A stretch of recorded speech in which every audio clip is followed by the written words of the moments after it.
సంక్రాంతి సంబరాలు ముందుగానే మొదలయ్యాయి. ఊరు వాడ జనంతో సంబరాన్ని తలపిస్తుంది. పంట చేతికి రావడంతో రైతన్నలు ఆనందంలో ఉన్నారు. భోగి మంటలు, గొబ్బెమ్మలు, రంగురంగుల ముగ్గులు, హరిదాసుల కీర్తనలు, డూడు బసవన్నల సందడితో పాటు సంక్రాంతి అంటే కోడి పందాలు గుర్తుకు వస్తాయి. కోడి పందాలు నిర్వహించొద్దని హైకోర్టులో హెచ్చరికలు చేసినా రాజీ పడే ప్రసక్తే లేదని నిర్వాహకులు అంటున్నారు. కోర్టు ఆదేశాలను లెక్క చేయకుండా కోడి పందాలకు సిద్ధమవుతున్నారు.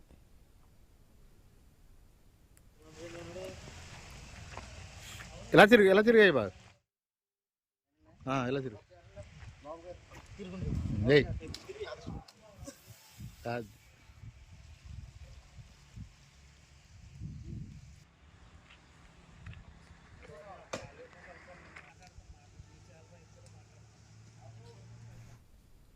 కోడి పందాలు నిర్వహిస్తే ఈసారి కఠిన చర్యలు తప్పవని హైకోర్టు తెలిపింది. తహసీల్దార్లు, పోలీసు అధికారులు నిర్లక్ష్యం వహించొద్దని హెచ్చరించింది హైకోర్టు. సంక్రాంతి పండుగ వేళ బరులపై నిఘా ఉంచేందుకు హైకోర్టు మెగా యాక్షన్ ప్లాన్ సిద్ధం చేసింది.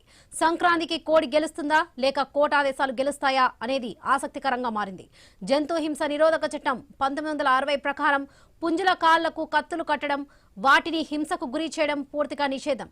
ఏపీ జూద నిరోధక చట్టం 1974 కింద పందాల పేరుతో బెట్టింగ్లు నిర్వహించడం, భారీగా నగదు లావాదేవీలు జరపడం శిక్షార్హమైన నేరాలని ఏపీ హైకోర్టు స్పష్టం చేసింది.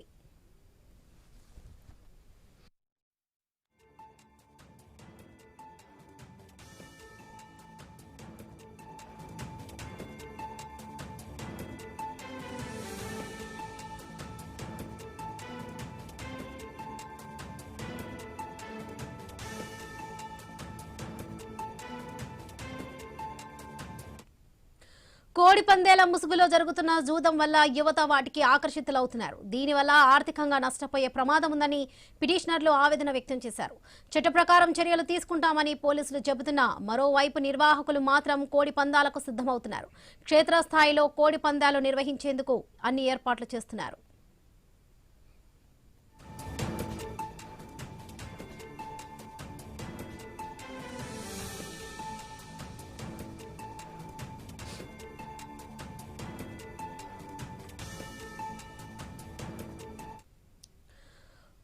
కోర్టు హెచ్చరికలు జారీ చేసిన క్షేత్రస్థాయిలో పరిస్థితులు వేరుగా ఉన్నాయని ప్రజలు ఆరోపిస్తున్నారు. సంక్రాంతి జూదాలపై అవగాహన కల్పించే విషయంలో పోలీసులు వెనుకబడ్డారని ప్రజలు అంటున్నారు. నందిగామ, చంద్రలపాడు, కంచికచర్ల, వీరులపాడు ప్రాంతాల్లో మాత్రం అధికారులు భిన్నంగా వ్యవహరిస్తున్నారు.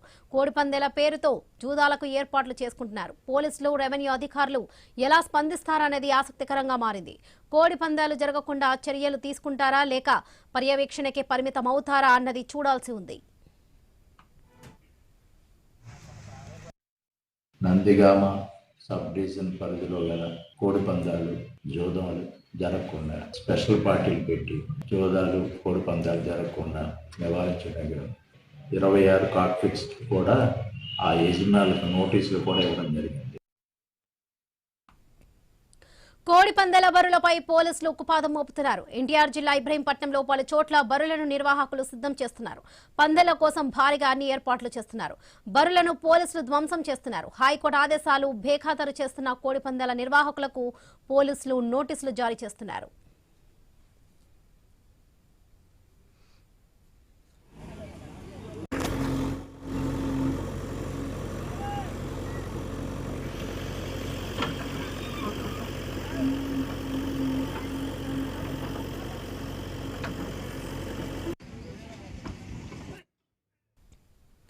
మరిన్ని అప్డేట్స్ చేసే ముందు బులెటిన్లో షార్ట్ బ్రేక్ తీసుకుందాం. Stay tune.